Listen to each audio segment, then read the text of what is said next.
himself. Later he states his ethical position. 6.421. It is clear that ethics cannot be put into words. Ethics is transcendental. Ethics and aesthetics are one and the same. 6.43. If the good or bad exercise of the will does alter the world, it can alter only the limits of the world, not the facts, not what can be expressed by means of language. He reveals that his attitude is essentially mystical. 6.432. How things are in the world is a matter of complete indifference to what is higher. God does not reveal himself in the facts. This leads him to denigrate philosophy. 6.53. The correct method in philosophy would really be the following: to say nothing except what can be said, i.e., propositions of natural science, i.e., something that has nothing to do with philosophy, and then, whenever someone else wanted to say something metaphysical, to demonstrate to him that he had failed to give a meaning to certain signs in his propositions. He then modestly denigrates his own philosophy. 6.54. My propositions serve as elucidations in the following way. Anyone who understands me eventually recognizes them as nonsensical, when he has used them, as steps, to climb up beyond them. He must, so to speak, throw away the ladder after he has climbed up it. This leads to his final controversial conclusion. 7. What we cannot speak about, we must pass over in silence. Tractatus Logico-Philosophicus, translated by Piers and McGuinness. In his later work, Philosophical Investigations, Wittgenstein reduces his philosophy to linguistic analysis. 30.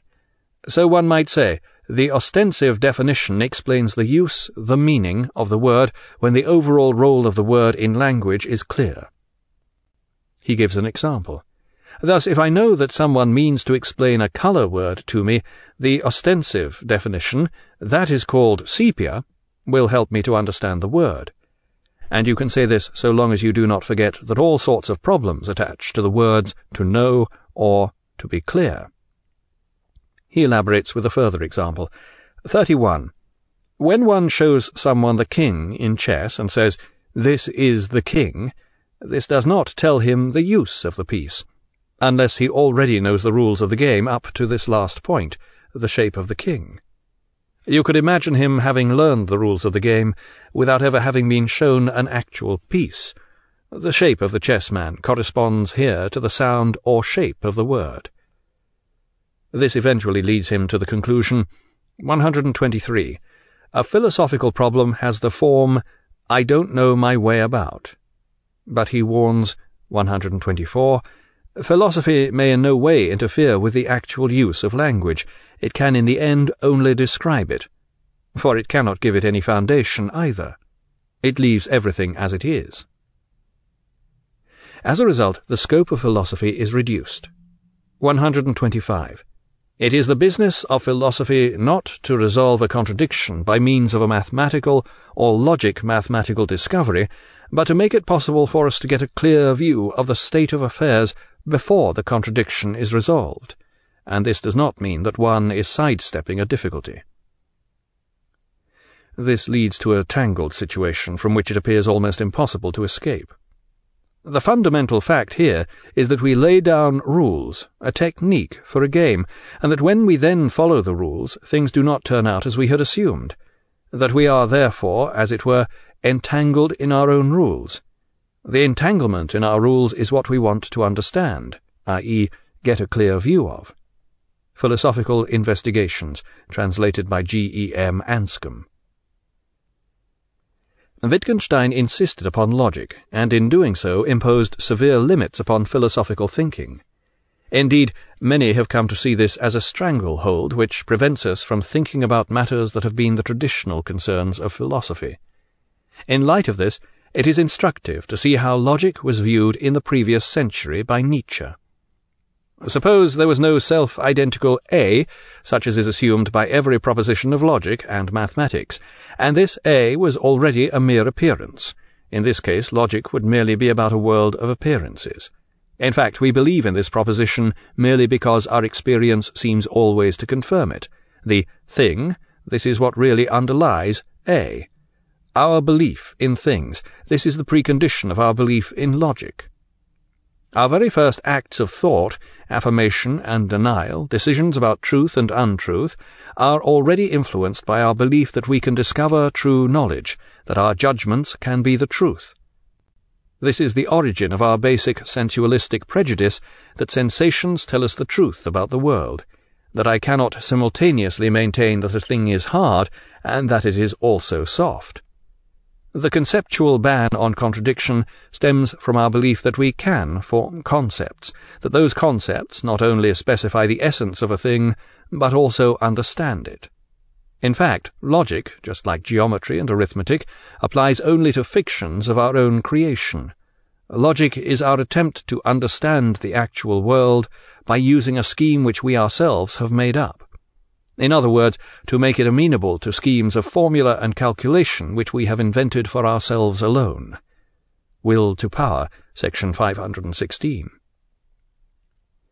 In Culture and Value, Wittgenstein reflects on a wider range of topics beyond the realms of logic and logical philosophy. Here he reveals many of the traits that made him such a difficult customer in everyday life.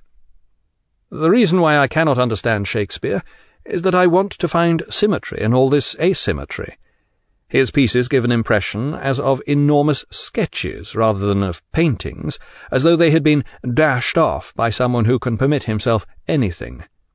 Anyone who admires them as one admires, say, Beethoven, seems to me to misunderstand Shakespeare.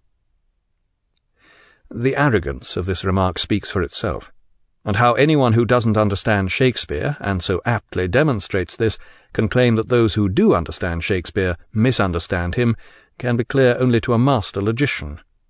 Alas, Wittgenstein never encountered the schoolmaster, who once said to me, "I'd like to hear your opinion on this piece of Beethoven. And remember, it is not Beethoven who is being examined here." When judging another great artist, Wittgenstein reveals a trait that constantly recurred in his dealings with others. If it is true that Mahler's music is worthless, as I believe to be the case, then the question is what I think he ought to have done with his talent. Should he, say, have written his symphonies and then burned them? Or should he have done violence to himself and not written them? Should he have written them and realized that they were worthless? But how could he have realized that? I can see it, because I can compare his music with what the great composers wrote, but he could not, because his nature is not that of other great composers. Culture and Value, translated by Peter Winch. Such remarks would be laughable if Wittgenstein had not put them into practice. He had a nasty habit of interfering drastically in the lives of those around him. He browbeat his friend Skinner into abandoning a brilliant academic career and becoming a factory hand. Someone who sought advice about becoming a surgeon in the Royal Army Medical Corps was told he should volunteer for the front as a private.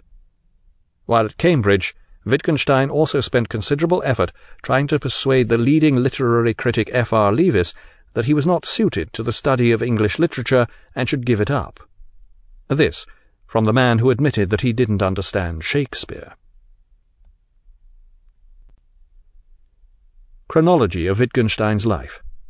1889, Ludwig Wittgenstein, born in Vienna, April 26th. 1906, goes to Berlin to study engineering. 1908, registers as research student at Manchester University, England. 1912, admitted to Trinity College, Cambridge, to study logic with Bertrand Russell. 1914, volunteers for Austro-Hungarian army upon outbreak of World War I.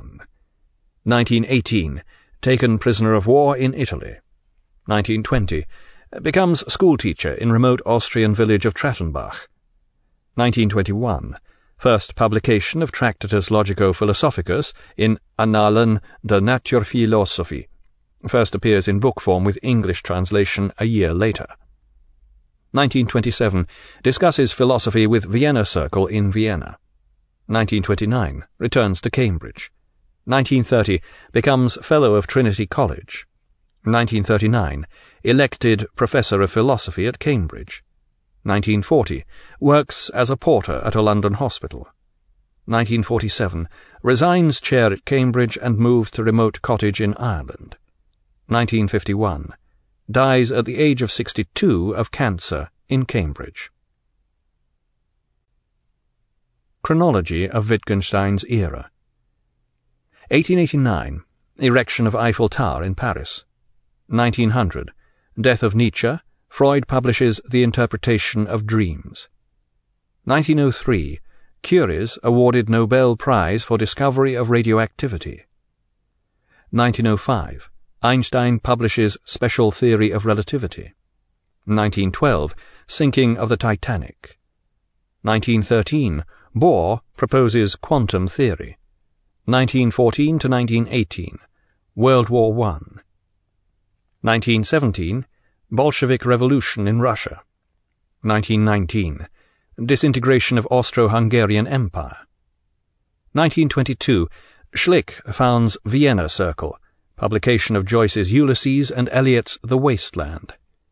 1927, Heidegger publishes Being and Time. 1929, Wall Street crash heralds era of the Great Depression. 1939 to 1945, World War II. 1945, explosion of first atomic bomb, founding of United Nations, era of existentialism in Paris. 1948 to 1949, Berlin airlift. 1950, outbreak of Korean War. Chronology of significant philosophical dates. 6th century BC, the beginning of Western philosophy with Thales of Miletus. End of the 6th century BC, death of Pythagoras. 399 BC, Socrates sentenced to death in Athens. Circa 387 BC, Plato founds the Academy in Athens, the first university. 335 BC, Aristotle founds the Lyceum in Athens, a rival school to the Academy. 324 AD, Emperor Constantine moves capital of Roman Empire to Byzantium. 400 AD, St. Augustine writes his Confessions, philosophy absorbed into Christian theology. 410 AD, sack of Rome by Visigoths heralds opening of Dark Ages. 529 AD, closure of Academy in Athens by Emperor Justinian marks end of Hellenic thought. Mid-13th century, Thomas Aquinas writes his commentaries on Aristotle, era of scholasticism. 1453, fall of Byzantium to Turks, end of Byzantine Empire. 1492, Columbus reaches America, Renaissance in Florence and revival of interest in Greek learning.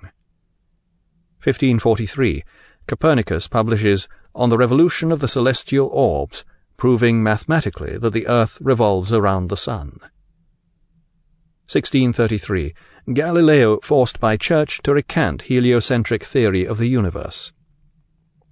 1641, Descartes publishes his Meditations, the start of modern philosophy. 1677, death of Spinoza allows publication of his Ethics. 1687, Newton publishes Principia, introducing concept of gravity. 1689, Locke publishes Essay Concerning Human Understanding, start of empiricism. 1710, Berkeley publishes Principles of Human Knowledge, advancing empiricism to new extremes. 1716, death of Leibniz. 1739 to 1740, Hume publishes Treatise of Human Nature, taking empiricism to its logical limits. 1781, Kant, awakened from his dogmatic slumbers by Hume, publishes Critique of Pure Reason. Great era of German metaphysics begins. 1807, Hegel publishes The Phenomenology of Mind, high point of German metaphysics. 1818, Schopenhauer publishes The World as Will and Representation, introducing Indian philosophy into German metaphysics. 1889, Nietzsche, having declared God is dead, succumbs to madness in Turin. 1921, Wittgenstein publishes Tractatus Logico-Philosophicus, claiming the final solution to the problems of philosophy. 1920s, Vienna Circle propounds logical positivism. 1927, Heidegger publishes Being and Time, heralding split between analytical and continental philosophy. 1943, Sartre publishes Being and Nothingness, advancing Heidegger's thought and instigating existentialism. 1953, posthumous publication of Wittgenstein's Philosophical Investigations, high era of linguistic analysis. This concludes the reading of Wittgenstein in 90 Minutes by Paul Strathern. The book was read by Robert Whitfield. For other audiobooks from the Philosophers in 90 Minutes series, or if you would like to obtain a complete printed catalogue of our titles or our monthly update telling you about new releases and our new collection of books on CD, write to Blackstone Audiobooks, P.O. Box 969, Ashland, Oregon 97520, or call 1-800-SAY-BOOK. That's 1-800-729-2665. You may also obtain the same information from our award-winning website. Our address, all one word, is www.blackstoneaudio.com. Thank you.